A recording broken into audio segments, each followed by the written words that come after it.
Buongiorno, sono Silvano Girelli, fondatore ed ex past president di ICG, l'Associazione Italiana dei Centri Giardinaggio. Sono anche presidente di un consorzio di acquisto dei centri di giardinaggio che si chiama Garden Team, e anche gestisco da molti anni con i miei fratelli un gruppo, il gruppo Flower, con 5 centri giardinaggio sviluppati in 2 regioni d'Italia. Parlo dell'associazione che nasce nel 2011 e rappresenta questo settore un po' particolare che si chiama centri giardinaggio o garden center, come si vuol dire.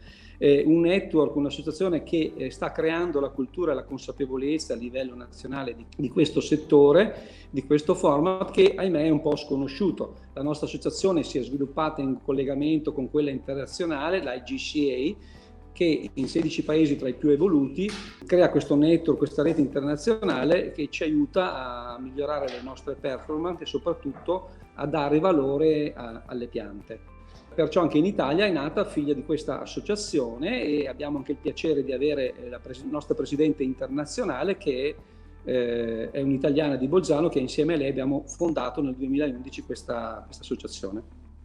Il 2020 è stato un anno molto particolare, difficile un po' da raccontare. Comunque, in sintesi, abbiamo avuto anche dei riconoscimenti molto importanti, nel senso che siamo passati da negozi non importanti a comunque centri che potevano restare aperti, perché è stata un po' riconosciuta anche dalla pandemia, dalle restrizioni, l'importanza della cultura del verde nelle famiglie. C'è stato un grande incremento della vita all'aria aperta e una riscoperta dei terrazzi, degli spazi verdi, quasi come dei rifugi, ma sicuramente abbinata un po' anche alla grande passione per gli animali. Si è riscoperta l'importanza delle piante, anche dei nonni che insegnano ai ragazzi a coltivarle, ma soprattutto anche di una pianta intesa in maniera diversa per i suoi benefici e per un nuovo tipo di vita all'aria aperta. Il giardino non più da guardare ma da vivere, dove ci posso giocare, avere il mio animale domestico, utilizzare il barbecue.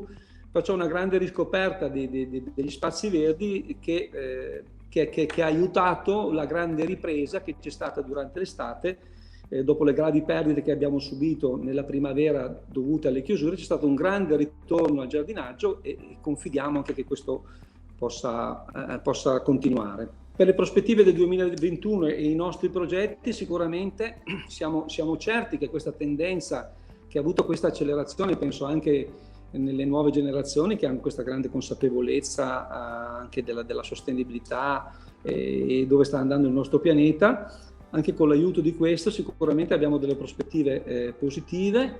La nostra associazione si sta concentrando sulla promozione delle piante italiane, per esempio creando proprio una specifica pianta per ogni mese, raccontando anche proprio le regioni. Cioè, si è persa un po' questo racconto, questo storytelling nuovo che ci deve essere anche sulle piante. È molto conosciuto nell'agroalimentare, le piante sono rimaste un po' fuori, però percepiamo in tutti i settori un grande ritorno al racconto delle piante, del verde, delle piante che puliscono l'aria, che tolgono la CO2 sia a livello di verde pubblico ma anche nelle nostre case, le piante che ci tolgono gli agenti inquinanti all'interno. Perciò sotto questa grande riscoperta di questo filone che la pandemia ha accelerato, si innesta anche questo progetto di consapevolezza e di storytelling e di racconto delle piante italiane, che hanno una qualità molto buona, che limitano anche questi grandi spostamenti di trasporti dall'Olanda piuttosto che da altri paesi. Perciò la consapevolezza e il racconto che queste piante sono le migliori.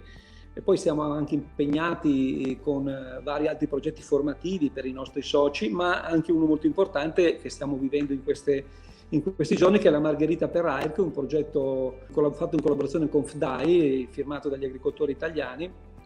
Abbiamo anche una testimonial, la Margherita Granbassi, molto, molto importante e conosciuta. Lo sviluppiamo da diversi anni e ci permette ogni anno di pagare una borsa di studio per la ricerca ad AIRC. E anche qui è un racconto molto pieno di contenuti. La Margherita è una pianta italiana dove si vede anche Ita, Margherita.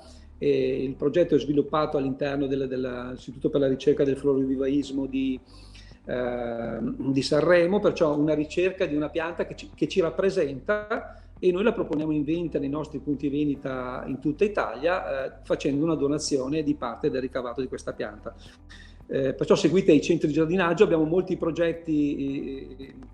Chiaramente questa pandemia ha un po' rallentato perché tutti i corsi, anche noi dobbiamo cercare di farli in smart working, però ci sono molti progetti in cantiere e questi sono quelli un po' più importanti, oltre anche a raccontare l'importanza delle piante e dei fiori per le api che stanno sparendo, piuttosto anche di piante e fiori che attirano le farfalle, tutta una serie di racconti e di promozioni che vogliono affermare che il centro giardinaggio è il punto preferenziale della filiera florovivaistica. Ecco, moltissimi dei nostri associati coltivano anche le piante, perciò e poi le vendono in ambienti idonei. Quale migliore spazio dove noi possiamo andare a comprare le nostre piante e a recepire questa cultura del verde che non in spazi molto areati come le serre luminose, dove le piante possono completare il loro ciclo biologico, essere vendute nelle migliori condizioni, e dove troviamo del personale e anche la gestione molto, molto attenta e molto preparata, perché provengono al 90% dalla floricoltura e dal mondo della coltivazione.